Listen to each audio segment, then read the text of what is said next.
जब बात तिरंगे की आती है सब लोग एकजुट हो जाते हैं।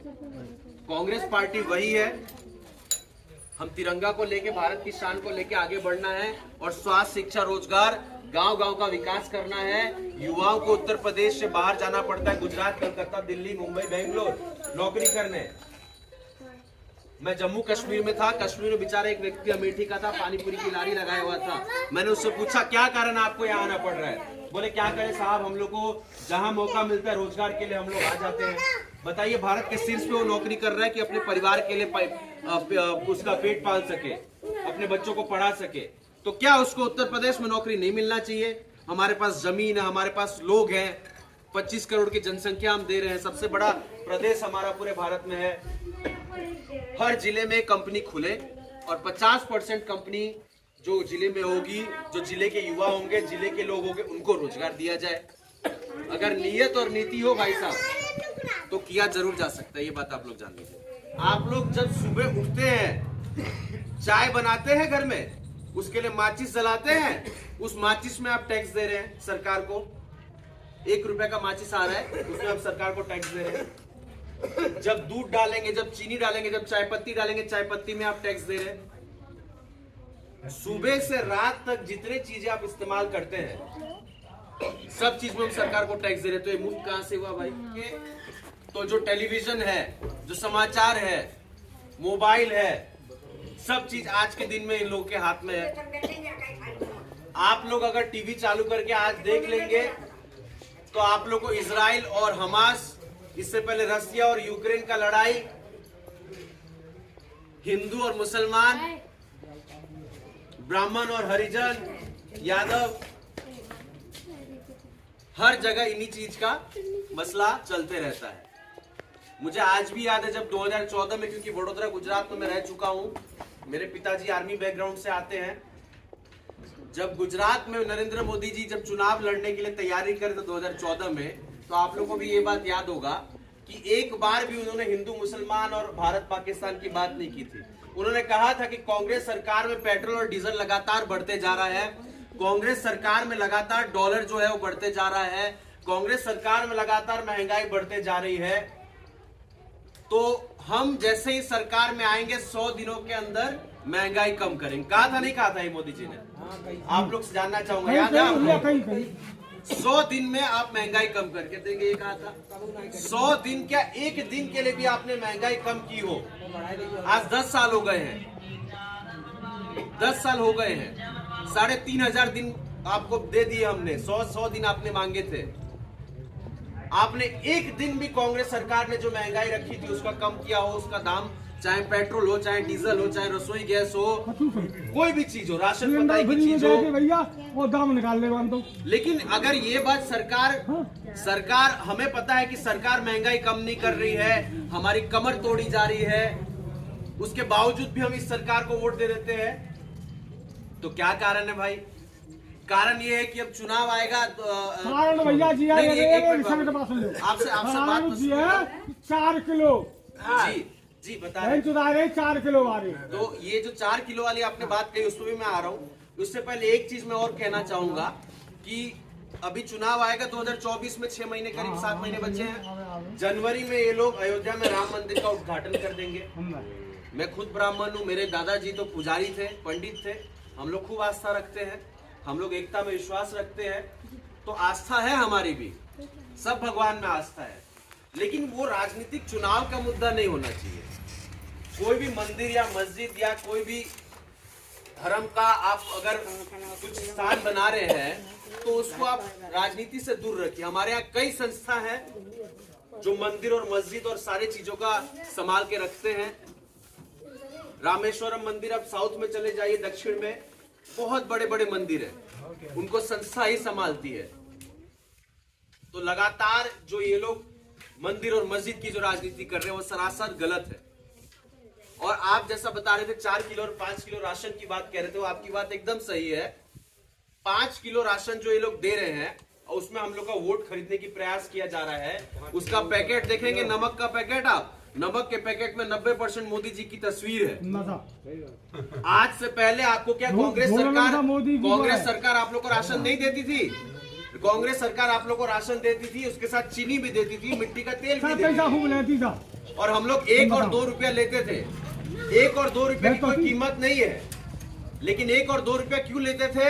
कि आपका स्वाभिमान जिंदा रहे, हम ये ना कह सके आपको मुफ्त में हम बांट रहे हैं। 4 किलो की आपका अधिकार हम आपको दे रहे हैं। आपको हम समर्थन, बाबूजी आपको हम समर्थन और सपोर्ट दे रहे हैं। मुफ्त में दे के ये लोग ये जताना चाह रहे हैं कि हम हैं, हम आपको मुफ्त में दे रहे हैं, आप हमारे गुलाम हो जाओ। देखिए, मुफ्त में अगर आपको कोई चीज देगा तो मानसिकता हमारी ऐसी हो जाती है कि भाई इसके सहारे ही हम गुलामी की तरफ बढ़ जाते हैं। 1 और 2 रुपए से कांग्रेस सरकार का कुछ होता नहीं था, लेकिन वो इसलिए होता था कि आप लोग उसको हक से खरीदे, मान सम्मान आपका रहे और आपके बीच आपका राशन रहे, और आप लोग उसके लिए कोई कह ना सके कि मुफ्त में दिया जा रहा है, ये दिया जा रहा है। दूसरी बात, जो कहता है सरकार की मुफ्त में हम राशन दे रहे हैं, वो सरासर गलत कह रहा है। क्यों गलत कह रहा है? क्या मोदी जी और योगी जी अपने पॉकेट से दे रहे हैं, अपने जेब से दे रहे हैं? तो ये सरकार जो अगर मुफ्त कहे कि हम मुफ्त में राशन दे रहे हैं, उनके प्रतिनिधि बीजेपी के आके आपको कहे कि मुफ्त में राशन दे रहे हैं, उनको सरासर नकारना है, सरासर उनको मना करना है कि भाई मुफ्त कुछ नहीं दे रहे आप हमारा ही लेके हमें ही दे रहे हैं। और दूसरी चीज, 5 किलो राशन में किसी एक परिवार का चलता नहीं है। अरे एक आदमी का पेट 5 दिन 6 दिन से ज्यादा आप लोग का राशन नहीं चलेगा। बाबूजी ये बताइएगा, 5-6 दिन से राशन आप लोग का ज्यादा नहीं चलेगा, और जब मार्केट में आप खरीदने जाएंगे तो आपको वही 2 गुना 3 गुना 4 गुना पैसा देना पड़ रहा है। तो इनकी चालाकी देखिए। मोदी जी जोर से लाल किले से कहते कि मैंने घर घर सिलेंडर पहुंचाया। आपने सिलेंडर पहुंचाया, बहुत अच्छा किया, लेकिन सिलेंडर पहुंचाने के बाद सिलेंडर बाबूजी आप बताइए। नहीं, मैं आपसे पूरी पूछूंगा, ये सब बात आपको पता ही है, लेकिन मैं वापस से दोहरा रहा हूँ। ये सिलेंडर पहुंचाने का काम जो मोदी जी ने किया, आप लोग सोचिएगा, और ये प्रश्न आप लोग के बीच छोड़ के जा रहा हूं। आप लोग को ये सोचना और समझना है, और इसका खुद से आपके अपने दिमाग से पूछना है, स्वयं से पूछना है कि क्या इसका कारण है। आप लोग देखेंगे सिलेंडर आप लोग के बीच पहुंचाया गया। शहर में मैं बता रहा हूँ, गुजरात में रहता हूँ, दिल्ली मुंबई रहता हूँ, शहर में गैस की पाइपलाइन आ चुकी है, सिलेंडर नहीं चलता है, गैस की पाइपलाइन आ चुकी है। अदानी जो है, अदानी जानते हैं आप लोग, मोदी जी का दोस्त कहा जाता है अदानी, गुजरात का बहुत बड़ा व्यापारी, उसने पाइपलाइन लाया है शहर में। तो शहर की जो सिलेंडर बची, और अदानी ने कुछ सिलेंडर नया बनाया, उसके तहत गांव-गांव में सिलेंडर पहुंचा दिया गया।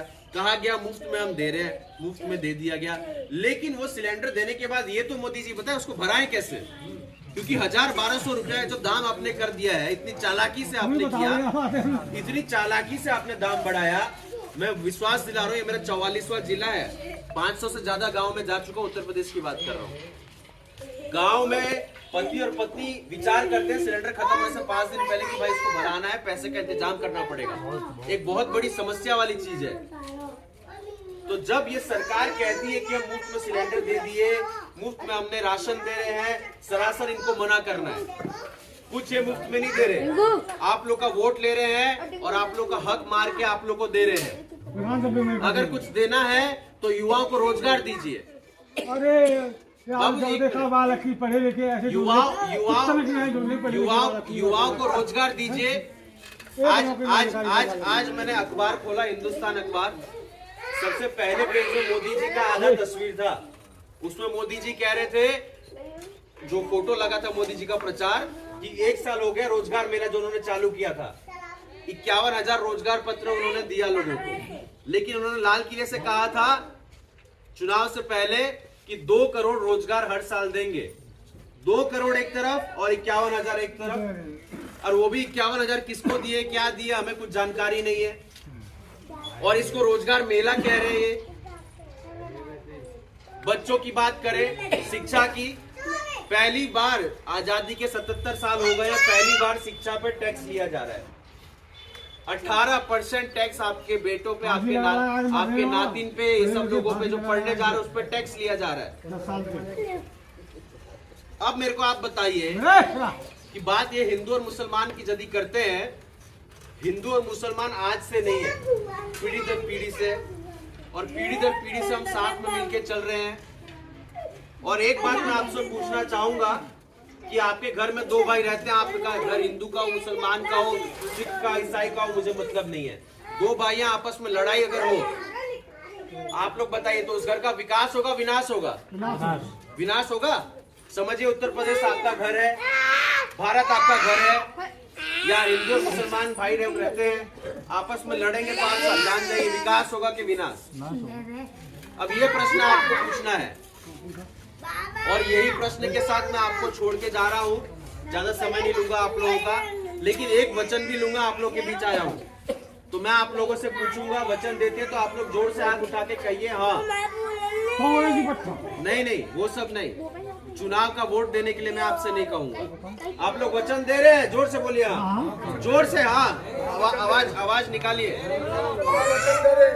वचन ये है, आज से आप सभी लोग जहां उठेंगे बैठेंगे, एक दिन में आप लोग सब 5-10 आदमी से मिलते हैं, उन सबसे कहना है कि 2024 में इस बार हम लोग स्वास्थ्य, शिक्षा, सुविधा और रोजगार और महंगाई जो आके हमारे बीच इनका वादा करेगा, इनको ठीक करेगा, इनका दाम कम करेगा, उसको हम वोट देंगे। जात धर्म पे वोट देंगे तो उत्तर प्रदेश सबसे पिछड़ा राज्य है, अभी भी पिछड़ा रहेगा। और ये जो बच्चे हैं, छोटे छोटे, इनका भविष्य हमें देखना है। हमने तो जी लिया, लेकिन इतना विचार जरूर करना है कि अपना वोट हम दे रहे हैं, सबसे कीमती चीज वोट है। वोट हम दे रहे हैं तो ऐसे नेता को दे जो स्वास्थ्य, शिक्षा, रोजगार की बात करे। और वो पार्टी आप मानिए मत मानिए, लगातार आपके बीच कांग्रेस ही है, ना जात पे कभी बात करती है कोई नेता हमारा, ना धर्म पे। सपा बसपा खुलेआम हम कहते हैं जात पे बात करती है, और जात पे बात करेगी। मैं ब्राह्मण हूँ, ब्राह्मणों के बीच जाके कहूंगा ब्राह्मण इसलिए मुझे वोट दो, तो मैं उनको काम नहीं करके दूंगा, क्योंकि स्वाभाविक है, मैं वो ब्राह्मण हूँ, मुझे वोट दे रहे, मैं उनको काम क्यों दूंगा। जब आप वोट देंगे स्वास्थ्य, शिक्षा, रोजगार के लिए, तब आपका नेता कहेगा ना कि हाँ भाई मेरे को स्वास्थ्य, शिक्षा, रोजगार पे काम करके इनको देना पड़ेगा। तो इसके जिम्मेदार भी कहीं ना कहीं हम सब हैं, क्योंकि हमने जात धर्म पे वोट दे दिया है। इन नेताओं को लगता है कि भाई हिंदू मुसलमान करके वोट ले लो, हमें काम करने की जरूरत नहीं है। लेकिन बच्चे हमारे हैं, हमारे युवा दर बदर भटक रहे हैं। इन बच्चों के, हमारे भविष्य के लिए अब समय आ गया है कि एकजुट होकर, चाहे हिंदू, मुसलमान, सिख, ईसाई, कोई भी जात धर्म से आ रहा है, सब भाई भाई है। और हमारे भारत ने यही सिखाया हमें, हमारी संस्कृति ने, कि अनेकताओं में एकता वाला हमारा देश है। सारे राज्य में हमने भारत जोड़ो यात्रा में देखा, अलग भाषा, अलग खान पान, अलग व्यवहार, अलग कपड़े, अलग त्योहार, लेकिन उसके बावजूद प्रेम है।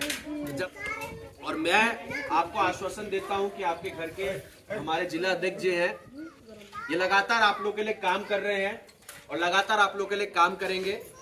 उम्मीद है आप लोगों का समर्थन रहेगा। लेकिन एक जिम्मेदारी आप लोगों ने वचन दे दिया है मुझे कि जहां उठेंगे बैठेंगे, वोट के लिए आप कहिए नहीं कहिए, आपकी स्वेच्छा है, लेकिन आपको इतना जरूर कहना है कि 24 में आइए, मिलकर स्वास्थ्य, शिक्षा, रोजगार, सुविधा, महंगाई पे लड़ाई लड़ी जाए, जात धर्म पे लड़ाई ना लड़ी जाए। बस इतना ही कहना है। बहुत बहुत धन्यवाद। बस आप बोलिए। हाथ जोड़ के तुम भाई